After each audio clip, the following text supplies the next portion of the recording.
Media well کرے. تو practically جو ہیں وہ اپیل انہوں نے تقریباً ایکسیپٹ کر لی ہے. پاکستان میں سول سپریمیسی کے لیے یہ فیصلہ جو ہے ایک تازیانے کے برابر ہے.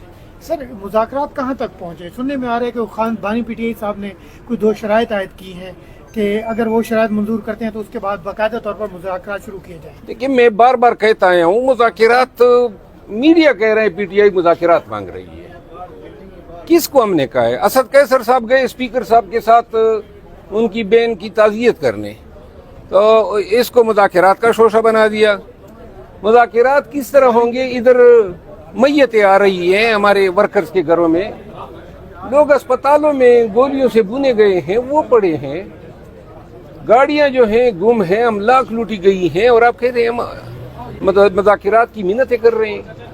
کوئی مذاکرات نہیں ہو رہے ہیں. یہ ویسی ہمیں جو ہے ورکروں کے سامنے شرمندہ کرنے کے لیے شوشہ چھوڑا گیا. اچھا مروت صاحب یہ بتائیے گا کہ حکومت یہ کہہ رہی ہے کہ پہلے 9 مئی کا حساب دیں اور اس کے بعد جو 26 نومبر کو جو شہید ہوئے ہیں جو رینجر کے اہلکار, 9 مئی اور 26 نومبر کو رینجر اہلکاروں کو حکومت کہہ رہی ہے پی ٹی آئی حساب دے, اس کے بعد بیٹھ کے بات کی جا سکتی ہے.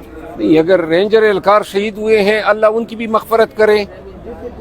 کنہوں نے ان کو شہید کیا ہے؟ وہ تو گاڑی کے تلے آئے ہیں. وہ سپاہی بھی جو ہے ایکسیڈنٹ کا شکار ہوا ہے, کوئی گولی تو نہیں لگی ہے ان کو, لیکن اگر کسی نے جرم کیا ہے تو اس کو قرار واقعی کی سزا ملنی چاہیے اور ساتھ میں ان کو بھی قرار واقعی کی سزا ملنی چاہیے جنہوں نے نہتے عوام پہ گولیاں چلائی ہیں. سول نافرمانی کی تحریک میں چند دن رہ گئے ہیں, آپ سمجھتے ہیں یہ امپلیمنٹ ہو جائے گی؟ میرا خیال ہے خان ڈٹا ہوا ہے اور لگتا یہ ہے کہ سول نافرمانی کی تحریک کے لیے ہمیں جانا ہوگا. آپ نہیں سمجھتے کہ تحریک انصاف کو ابھی کوئی نیا راستہ اختیار کرنا چاہیے, مذاکرات کا بہتر راستہ ہے تاکہ تمام مسائل کا حل نکل آئے؟ مذاکرات کا تو انہوں نے 3 دن سے مذاق بنایا ہوا ہے.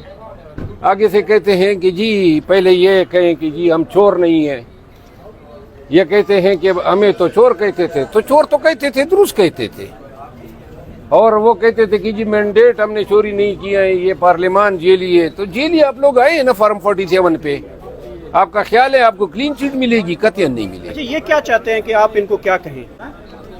ہاں یہ کیا چاہتے ہیں؟ یہ صورتحال نے اتنا مضبوط کر دیا ہے کہ پاکستان تحریک انصاف جو ہے اس کے ورکر اور پارٹی لحاظ مجموعی جو ہے اب یہ کندن بن چکی ہے. اب ہمیں پرچے, گولیاں, تڑتڑاٹ, مار داڑ, کوئی چیز ہمیں ڈرا نہیں سکتی ہے. یہ جو لوگ سمجھ رہے ہیں نا کہ پی ٹی آئی جو ہے وہ آخری کارڈ کھیل گئی, وہ غلط فہمی کے شکار ہیں. ہم جب آئیں گے دوبارہ سڑکوں پہ تو اس وقت جو ہے ان کی آنکھیں اور منہ کھلے کے کھلے رہ جائیں گے. سر مذاکرات اس وقت پی ٹی آئی کی مجبوری بن چکی ہے اور وزراء کی طرف سے کوئی مجبوری نہیں ہے. ہم نے کوئی کسی کو مذاکرات کی دعوت نہیں ہے.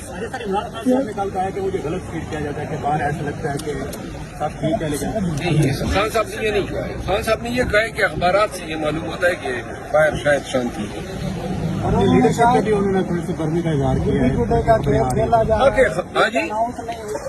کا کھیل کھیلا جا رہا ہے, ڈیٹ اناؤنس نہیں ہوئی جو شودا کا احتجاج کرنا ہے, اس کے علاوہ ایف آئی آر درج نہیں ہوئی, تو پارٹی قیادت کے اوپر انہوں نے سخت جو الفاظ گئے اور شکوا کیا, کیا دیکھیے ابھی میں آیا ہوں پنڈی 83 کورٹ سے, اور وہاں ہمارے ہزاروں ورکرز کے پیچھے جو زیادہ تر ان کا تعلق خیبر پختونخوا سے ہیں. اکتوبر ٹیکسنگ کی پولیس, سرگودا, گجرانوالہ, لاہور, قصور, ملتان, یہ پولیس آئی ہوئی ہے کہ ہمیں جو یعنی مذاق بنایا ہوا ہے. شخصی آزادی کو اتنا پامال کر رہے ہیں, اور یہ انسانیت ہے.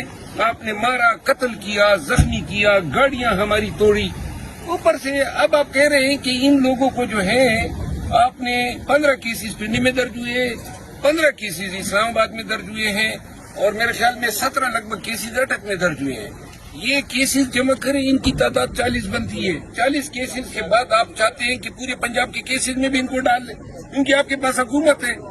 یعنی جو شخص اکتوبر ٹیکسنگ میں وہ کہہ رہے تھے کہ اکتوبر ٹیکسنگ میں خان نے احتجاج کی کال دی تھی, تو یہ منصیرہ, کوارٹ اور ثوابی کے لوگ اپنے علاقوں میں احتجاج کرنے کے بجائے اکتوبر ٹیکسنگ چلے گئے. یہ عقل مند تھی ہے. اور یہ پنجاب پولیس جو ہے جج صاحب کے سامنے آج دلائل دیے ہیں, امید تو یہ ہے کہ انصاف کریں گے. باقی جو ہے ہم پاکستان جو ہے بلحاظ مجموعی ایک ایسے دور سے گزر رہا ہے تو کبھی خدا کسی قوم پہ نہ لائے.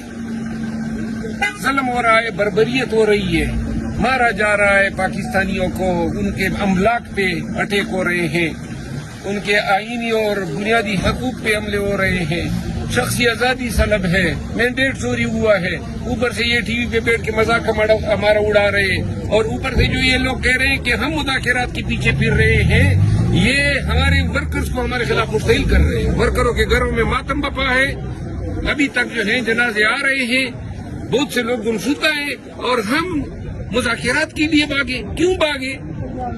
گولی آپ نے چلائی ہے, آپ جنگ نہیں جیتے ہیں, آپ نے گولی چلا کے سفاکیت یزیدیت کا مظاہرہ کیا ہے, اور گولی چلانے والا جیتا نہیں ہے, گولی چلانے والا ہمیشہ مار کھاتا ہے. آپ اللہ کے ہاں بھی اس قتل عام کا جواب دیں گے, اور انشاءاللہ ایک دن آئے گا کہ پاکستان کی عدالت میں آپ کو ہم کٹہروں میں کھڑا کریں گے. شکریہ.